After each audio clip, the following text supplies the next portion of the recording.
겸손과 기도.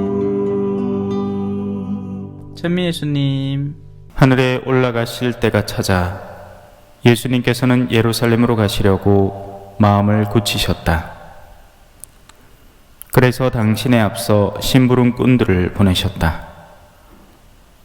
그들은 예수님을 모실 준비를 하려고 길을 떠나 사마리아인들의 한 마을로 들어갔다. 그러나 사마리아인들은 예수님을 맞아들이지 않았다. 그분께서 예루살렘으로 가시는 길이었기 때문이다. 야고보와 요한 제자가 그것을 보고 주님, 저희가 하늘에서 불을 불러내려 저들을 불살라버리기를 원하십니까? 하고 물었다. 예수님께서는 돌아서서 그들을 꾸짖으셨다. 그리하여 그들은 다른 마을로 갔다. 주님의 말씀입니다.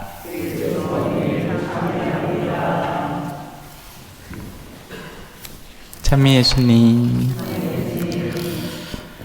이번 주간 동안 아마 욥기가 꾸준히 나올 겁니다. 욥기는 굉장히 흥미로운 성경이죠. 사실 불교의 수많은 가르침들이 이 인간 세상이 고다, 고통이다 라고 가르칩니다. 그리고 그런 사상의 주류가 욥기의 초반부에 담겨 있다고 봐도 과언이 아니에요. 욥이 당하는 것은 고통입니다. 그리고 우리는 고통이 뭔지 알죠? 고통을 모르는 사람은 아무도 없습니다. 아주 어릴 때부터 합니다. 그리고 고통을 좋아하는 사람은 아무도 없습니다. 아이들이 왜 울죠? 배가 고프니까요. 똥을 싸서 엉덩이가 찜찜하니까요. 뭔가 몸이 안 좋음을 느끼니까요. 아주 어린 시절부터 우리는 고통을 알고 직면하고 있죠. 하지만 고통은 한 차원에 머무르지 않습니다. 한 차원에서 멈추지 않아요. 우리가 가장 그러니까 바로 느낄 수 있는 고통의 첫 번째 차원은 육체죠. 그리고 우리는 이 육체의 고통에서 벗어나려고 수많은 일들을 합니다. 사실 돈이라는 건요, 곰곰이 따지고 보면 어떻게든 육체의 고통을 조금 완화시킬 수 있는 수단으로 벌어놓기 위한 것이라고 봐도 과언이 아니에요. 차가 없이 버스를 기다리는 시간, 더운 여름에 그 뜨거운 햇빛을 기다려가면서 버스 정류장 앞에 서 있느니 택시를 타는 게 낫죠. 하지만 그 택시도 잘 안 잡힐 때 내 차를 몰고 가는 게 나을 겁니다. 하지만 내 차를 몰고 가는 것 중에서도 기왕이면 좀 더 큰 차, 모닝보다는 엑센트보다는 소나타보다는 그랜저보다는 제네시스, 쭉쭉쭉쭉 올라갑니다. 그죠? 거기서도 만족 못하면 이제 외제차로 들어갑니다. 그죠? 왜? 국산차를 몰면 친구들한테 쪽팔리니까 고통입니다. 요즘 이 단어가 뉴스에서 너무 문제가 돼서, 그죠?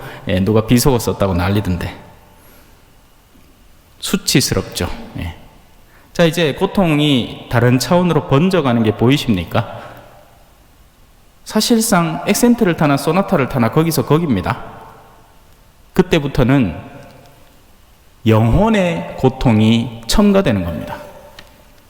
수많은 자매님들이 자존심 때문에 싸우죠. 말도 안 되는 거짓말도 하고, 대학 안 나왔는데 자기 친구들 중에 뭐 누가 대학 나왔다 하니까 자기도 자존심 상해가지고 자기도 모르게 대학 나왔다 했다가 그 거짓말을 가슴에 품고 사는 사람도 만나봤습니다. 고통은 처음에는 육체적 차원에서, 그리고 그 1차적인 고통을 벗어나고 나면 이제 2차적인 차원의 고통으로 들어갑니다. 심심함도 고통이에요. 무료함도 고통인 겁니다. 그래서 사람들은 친구를 만납니다. 그거 가면 재밌거든요. 친구 만나서 수다를 한껏 떠들고 나면 이제 마음이 시원해지는 느낌이랄까? 근데 또 거기서 멈추지 않죠. 말 잘못했다가, 그죠? 거기서 영혼이 아파옵니다. 자, 이제 고통은 또 다른 차원으로 건너가기 시작합니다. 바로 영혼의 고통이죠. 근데 이 욥이라는 인물은 1차적으로 자신이 가지고 있던 모든 재산도 털리고 가족도 다 잃고 거기에다가 자기 몸도 질병을 얻어서 이 욥기의 표현 그대로라면 그 자기 그릇 깨진 걸로 몸에 그 부스럼을 긁어대면서 견디고 있습니다. 근데 거기서 멈추지도 않죠. 친구들이라고 찾아옵니다. 근데 그 친구들이 똑같이 한다는 소리가, 야, 네가 뭘 잘못을 했으니까 저주를 받아갖고 요 모양 요 꼴 아이가 얼레리 꼴레리 하고 있는 겁니다. 자존심도 자존심대로 상했죠. 하지만 욥의 가장 궁극적인 고통은 왜 하느님이 나를 이렇게 버려두실까 하는 것입니다. 그리고 고통은 자연스럽게 우리를 한 측으로 밀고 갑니다. 뭘까요? 죽고 싶습니다. 근데 이것도 재밌죠. 사람이란 정말 간사한 존재예요. 그죠? 고통이 없고 좋은 것이 있을 때는 아이고 이 삶을 좀 더 누렸으면 하다가 고통이 다가오면 와 하느님여 나를 안 데리고 가고 요 모양 요 꼴로 놔둡니까 합니다. 그죠? 몬테 빠지가 약삭 빠르기 그지없습니다. 그죠? 좋을 때는 그 시간이 좀 더 늘었으면 하다가도 또 고통이 다가오고 외로움과 이 괴로움이 다가오면 빨리 죽었으면 합니다.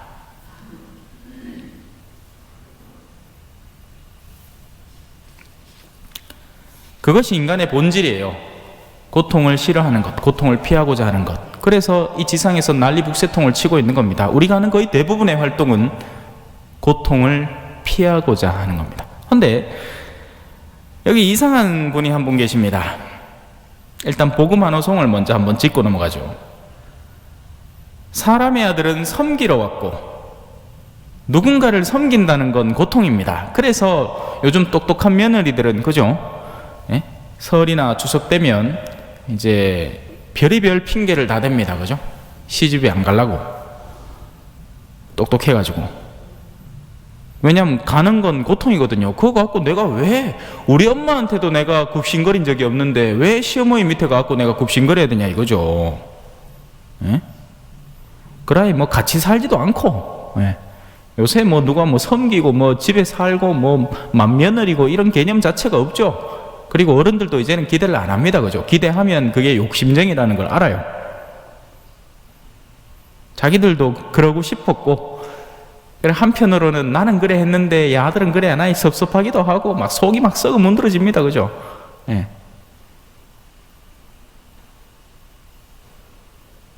근데 이 사람의 아들은 섬기러 왔대요. 이게 뭔 소리야? 섬기지 않으려고 애를 써야지 정상 아닌가? 비정상처럼 느껴지는 겁니다. 그죠? 또 한 걸음 더 나갑니다. 많은 이들의 몸값으로 자기 목숨을 바치러 왔대요. 이게 도대체 뭔 소리인지 우리는 이해를 못하는 겁니다. 그래서 수많은 신앙인들이 성당에 나오지만 신앙의 핵심 원리를 이해를 못합니다.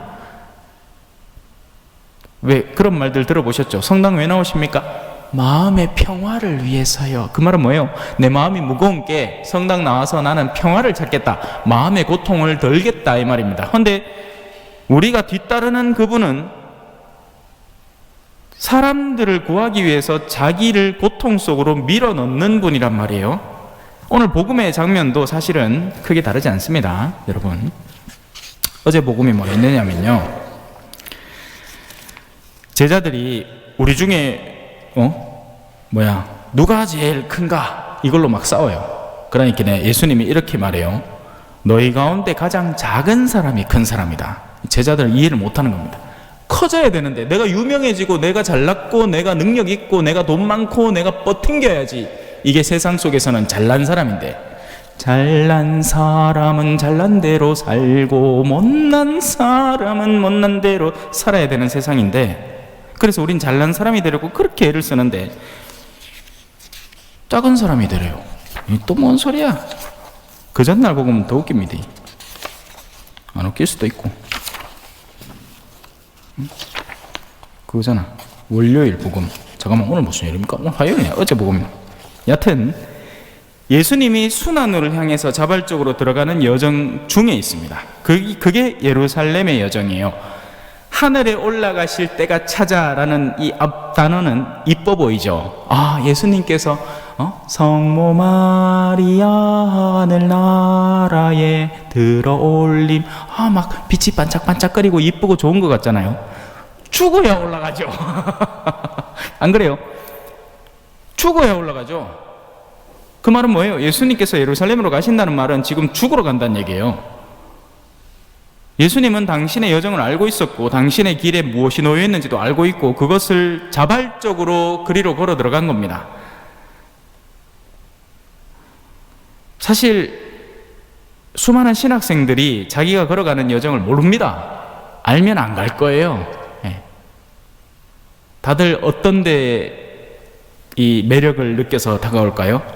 신부님으로 사는 모습이 멋있어 보이기 때문에 신학생으로 처음 들어가는 거지, 사제생활이 이렇게 여러 가지 고충이 같이 섞여 있다는 것을 알고 하면 안 가려고 할 거예요. 그래서 똑똑한 친구들은 신학교를 안 가죠.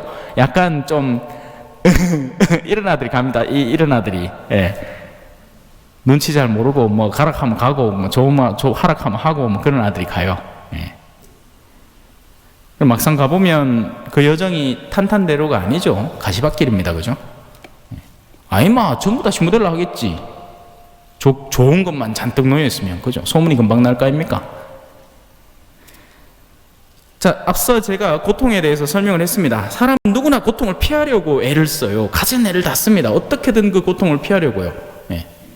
그런데 지금 여기 이분은 그런 그들을 고통에서 해방시키기 위해서 당신 스스로 고통으로 들어가는 여정을 선택하시는 분, 그분이 예수 그리스도라는 분이세요. 그러니 이해가 안 되는 겁니다. 어떻게 이해를 해요? 그죠? 그런 이해의 대상이 아닌 거죠. 신앙의 대상인 겁니다. 왜요? 이해를 하려면 이렇게는 할 수 있어요. 엄청 좋은 게 있다. 그래서 그걸 위해서 지금은 견딜 수 있다. 이게 우리의 신앙인의 이해 차원입니다. 신앙적 이해죠. 근데 문제가 뭘까요? 자, 고3들이 수험 생활을 왜 견딥니까? 대학 생활이라는 게 눈에 보이잖아요. 그죠? 눈에 보입니다. 대학교만 들어가면 엄마가 차 사준다 했고, 아빠가 뭐 용돈 준다 했고, 뭐 눈에 비는 게 있어. 그러니까 지금 막 머리 싸매고 공부를 하는 거예요. 막 고3 생활 동안 죽자고. 왜? 대학만 들어가면 뭔가 눈에 보이는 게 있을 것이다 라는 기대감이 있기 때문이죠. 그런데 우리 신앙인의 희망이라고 하는 것은, 문제는 뭐냐면 살아있는 동안은 그게 보이지를 않는다는 거예요. 죽고 나서야 알 수 있게 되는 거니까 결정을 내려야 되는 거죠.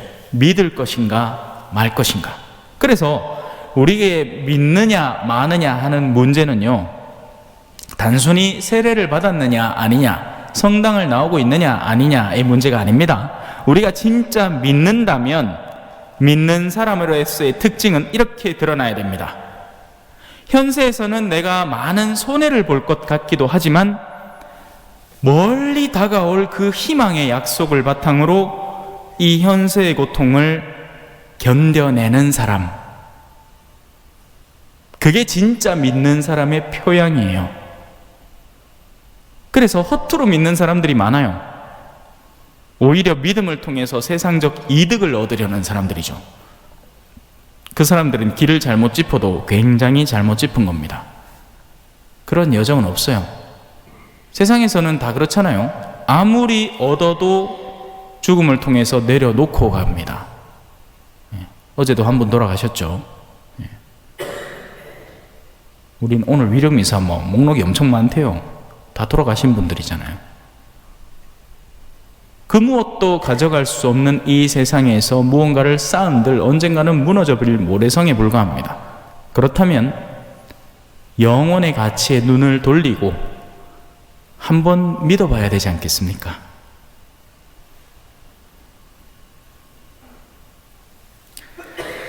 그래서 예수님은 이 여정 속에 자기 스스로 예루살렘으로 가서 순환당하고 죽으려는 그 준비 상황 속에 사마리아라는 고을에서 잠깐 쉬려고 했으나 그들이 예수님을 거부하자 제자들은 아직 인간적인 거예요. 제자들의 내면은 아직 인간성이 활활 살아나고 있습니다. 그래서 어제 복음처럼 우리 중에 누가 높으노 그거 가지고 싸우고 있는 사람들인 거예요. 그래서 그 제자들은 이 상황을 견디지를 못하는 겁니다. 우리 스승님이 거부당하다니 이건 고통이다. 이런 고통은 어떻게 해야 될까요? 인간들은 복수를 하는 겁니다. 하늘에서 불을 내려 불살라 볶아요. 싹 다 태아국으로. 하지만 예수님은 그들을 꾸짖죠. 아니, 내가 그러려고 세상에 온 게 아니다. 그저 그들은 다른 마을로 가면 그만입니다. 한 고을에서 자기들의 말을 듣지 않거나 받아들이지 않으면 거기에 복수를 가하고 저주를 내리고 그럴 이유가 전혀 없습니다. 그냥 두면 됩니다. 너 그대로 살아라. 우리의 말씀은 다른 곳으로 가면 되는 겁니다. 그 말씀을 들으려는 이들. 오늘도 오후에 서울에서 저보러 왔더라고요. 그래서 그분들하고 오붓하게 시간을 보냈습니다. 누군가는 원하는 것이 있죠. 그리고 원하는 것은 자기들이 원하는 것을 거머쥐고 말 겁니다. 사실 우리는 내면 속에 이미 저마다 원하는 게 다 있어요. 그리고 그걸 무의식 중에 따라가고 있죠. 단순히 고통을 피하는 걸 목적으로 삼지 말고 영원한 생명을 거머쥐는 것을 목적으로 삼는다면 이 지상에서 일어나는 고통을 때로는 껴안을 수도 있는 겁니다. 사람의 아들은 섬기러 왔고 많은 이들의 몸값으로 자기 목숨을 바치러 왔다. 아멘. 찬미 예수님, 겸손과 기도.